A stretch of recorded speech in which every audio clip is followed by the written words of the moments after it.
Okay, what I'm going to do today is I'm going to do 5A. This is Unit 5 on cellular energy. We've already talked about the atoms that make up the four organic compounds for all living things. We've talked about cell organelles.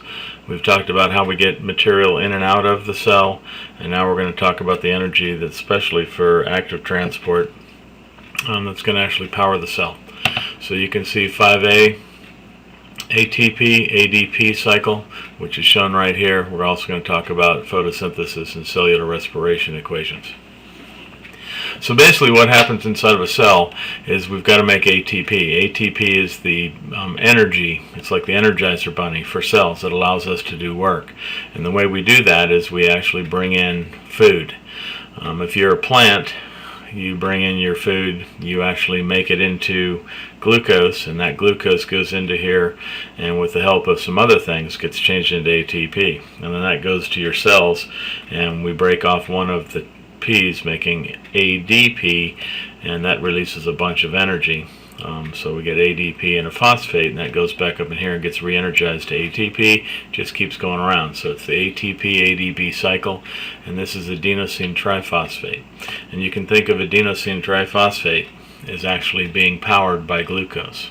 C6H12O6, this is the energy that's going to be released in cellular respiration, and it's sort of the currency for all things. And that gets pushed over to here, and that allows us to do work. It's like a charged battery, the Energizer bunny.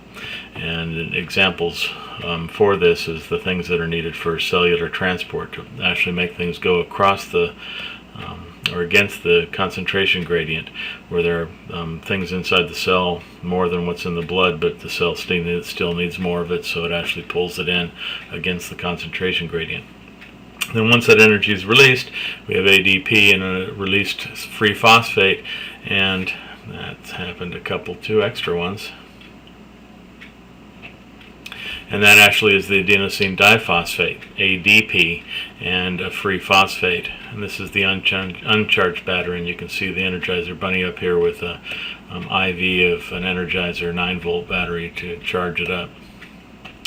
And then we'll talk about the high energy molecule. This is ADP, and what you have is you have an adenine, which is where we get the first part, and then you have a sugar ribose, and then we have the 3 phosphates. So I've been actually have shown an analogy of this through another website on YouTube, and what they said was these are like 3 bullies sitting on a bus seat, and they don't get along, they're fighting. This one probably the worst of all of them, and what happens is this one gets bumped out, and then these two can spread out and they can live happily ever after, at least more so. So they've got some energy there, and there's a little bit of energy there. And what I asked my kids to do is to draw this shape. Notice that this is very close to what a nucleotide looks like, except it would have this, and only one of the phosphate groups. And I'll show you that. So this is adenosine triphosphate. This is adenosine that's not a diphosphate. But here it says there's a lot of energy here. So if we can actually lyse this through a process called hydrolysis, and we can actually kick that out and release a whole bunch of energy that the cell can utilize. We could use some more energy to break this bond to get some more energy, but it pretty much actually is a no net increase. And then we could hydrolyze this one and get a little bit more energy, but this one really is the big money maker.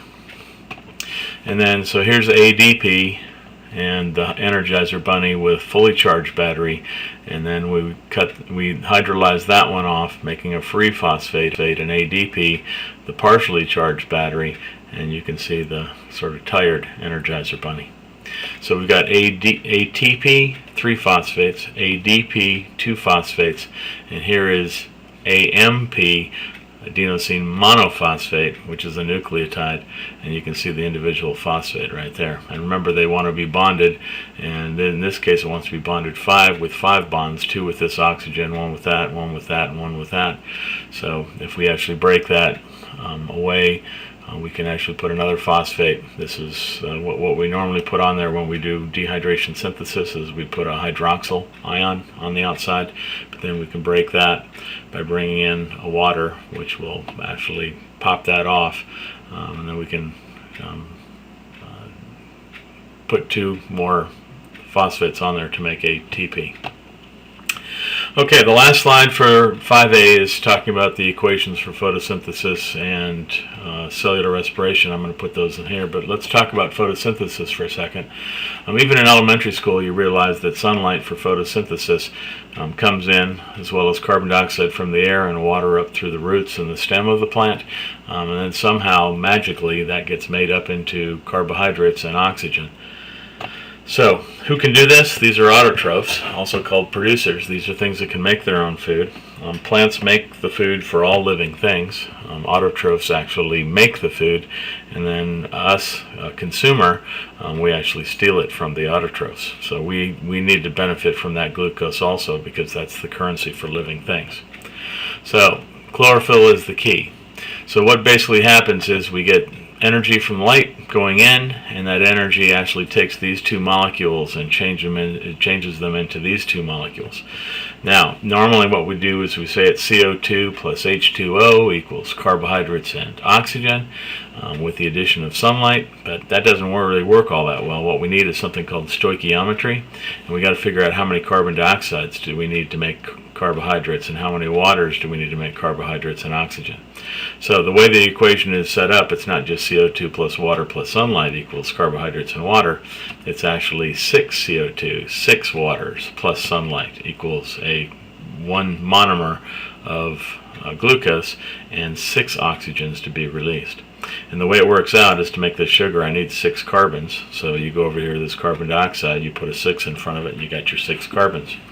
You need 12 hydrogens, and if you go over here, you've got 2 H's, so if you take 6 of those, you have 12. You need 6 oxygens. There are the 6 oxygens right there, and now we need 12 more oxygens, and we can get that from the CO2.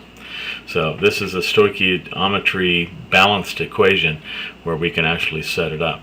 Okay, the next thing is cellular respiration, and cellular respiration is set up where plants and animals take in the carbohydrates. Plants make their own carbohydrates. We have to steal it from it when we eat our plants, or when we eat actually organisms that eat plants.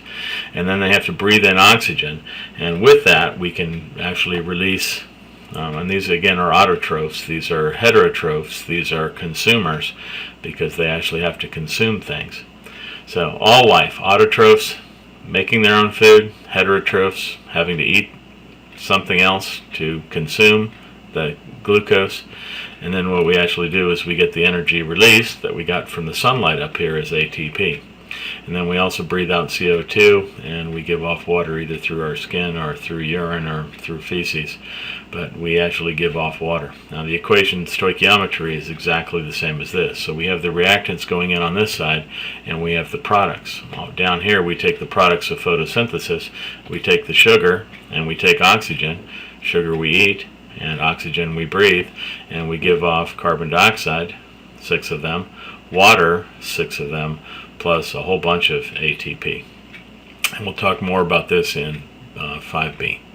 Okay, so that's 5A. I hope you enjoyed it. Let me actually end this show, and hopefully it's nice and short. And go ahead and stop it, and take care.